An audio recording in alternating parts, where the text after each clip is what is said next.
Hello, Commit to Fit group. How are you guys? So I decided randomly this morning that I wanted to make you a quick little video.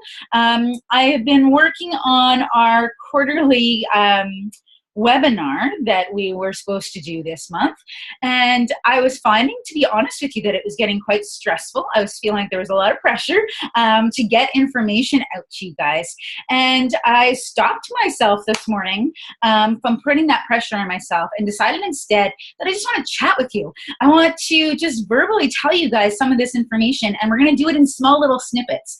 I think it'll be a little bit easier for you guys to listen and take the information in, rather than going through a 20 or 30 or 45-minute webinar that some of you may not have time for. That we're going to do these small short videos that you can quickly watch, take the information in, and then have time to sort of let it sink in and think about the information that you're hearing. And feel free, please, to comment below in the box on Facebook about anything that you want to chat about after you've watched the videos. Okay, so today I want to talk about the 4 S's, some of which we have talked about before, but we're going to sort of reiterate some of them and put them all together into the 4S system. So the first one is self. And self is really thinking about where you are with your own awareness. So we've talked about awareness quite a bit in some of our other videos, in classes, in passing, in conversations that I've had with some of you guys. And our self-awareness is really the first step in making any sort of change in any area of our life. We can't change things that we don't know about, that we're not aware of, right?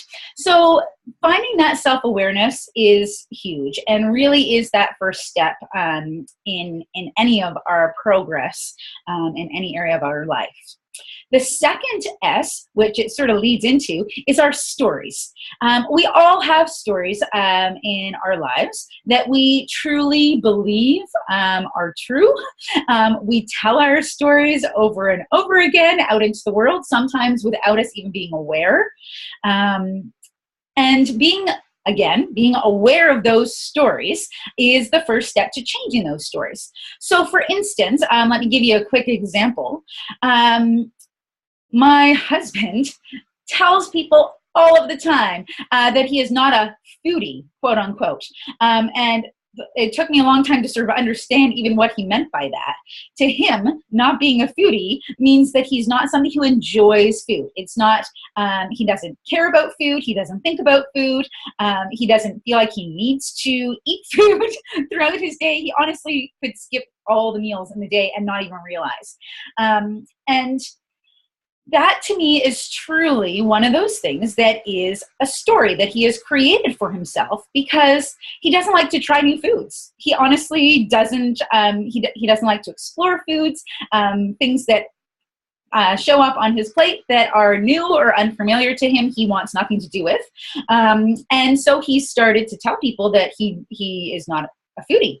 And therefore, it's sort of an explanation that he can use when he's out and about or at people's homes that allows him to sort of get away from having to eat very much food or try new foods when in front of other people. So it gives him this sense of, not a sense of security, but this little bit of a reasoning for who he is and when it comes to food, right? But that is truly a story that he has created for himself, because when we're in specific situations or at specific places, or if he's feeling like he's in a mood that's a little bit more risque and open, he will try new foods. And he does enjoy eating quite a bit, just specific things, right? So we create these stories around certain areas of our lives, and oftentimes we're telling ourselves the stories internally in our heads so many times that we truly start to believe them. And we need to create a bit of a more open mindset with everything in our lives, which leads me into this next S, in order for us to start being more aware of what those stories are, right? So the third S is our soil, and our soil is actually our mindset, right? So our goal is to have something called a free nature mindset. And basically what that is that we are our true selves with an open mindset to any possibilities in the world. Anything is an option, anything is possible if we allow it to be possible, right? And it really is all about where we are in our own stories and in our own mindset.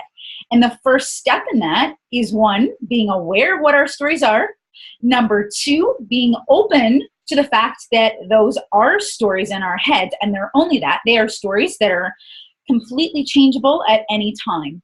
And the third thing is just thinking about our mindset as soil. And we can't plant new ideas into soil that is overseeded with other thoughts and stories, or that has been taken care of poorly, right?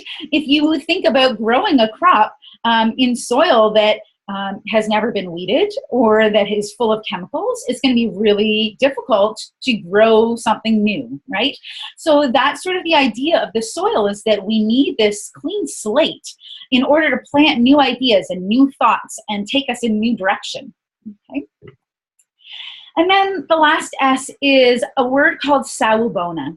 And sawubona is a Zulu word that the South African people use as a greeting.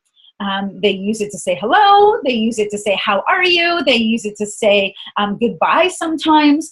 And the translation of sawubona is, I see you. So it's not, you know, in our culture, we say, hi, how are you? And we don't even wait for a response. We don't truly care, or we're not truly open or giving the time to that person in front of us to hear their response. What if they're not doing well and we haven't given them the option to respond to us, right? But the sawubona, saying I see you, is I'm truly taking a moment to stop in my day and to visually see you and acknowledge you as who you are in that moment, which is a really sort of freeing thought. And again, it takes us back to that awareness of being not only aware of ourselves, but aware of the people that surround us and what's going on in our lives. And that sawubona concept can be taken internally as well. You know, we need to be able to see ourselves for who we truly are each day. We change day to day, right down to a cellular level, right? We're growing new cells and shedding old cells all day, every day. And we are transitioning and growing all the time. And so being able to say to ourselves, I see you this morning or this afternoon, is a concept all on its own. And then being able to take that out to the world and be able to truly and honestly allow yourself to see other people and acknowledge them for who they are in that moment, in that day, and give them that time and respect to allow them to see you back and to feel like they truly have been seen and heard, can be an incredibly powerful thing. So all of that being said, couple things to sort of wrap it all up. The first one, a quick little saying, is that when we conclude things, we stop seeking, right? So when we create those stories in our lives, when we create these expectations of things, we are creating a conclusion. We're ending those possibilities. And it stops our mind from seeking new things. So that's just a quick sort of wrap up to the whole story thing. We want to be seeking new advice, new ideas, new concepts all of the time. So stop putting conclusions on things. And then the second one is that we want to find our own inner light, right? That I see me so that I can fully see you is a huge concept that oftentimes we sort of pass right over. And if we can find our own inner light and fully let it shine out into the world and touch other people, that to me is really what life is about, right? More than anything, it's about living our lives and loving other people and allowing them into our lives to create, you know, a truly lovable and happy place to live in for all of us. And that's just, you know, sort of where I want to be going personally in my life, and hopefully some of what we've talked about today resonates with you, and some of the ideas and concepts are interesting to you, and I encourage you to take some time to think about all of this stuff. Go back and watch this video again if you feel like you have the time and energy. Take some notes if you'd like about what does resonate with you. And again, please post in the comments below. I'd love to hear your thoughts, not only on what we talked about, but on this sort of new concept and way of delivering information to you guys. Rather than webinars with slides and whatnot, I want it to be a little bit more personal. So I'd love your feedback on that as well. All right. Thanks so much, guys. Have a fantastic day.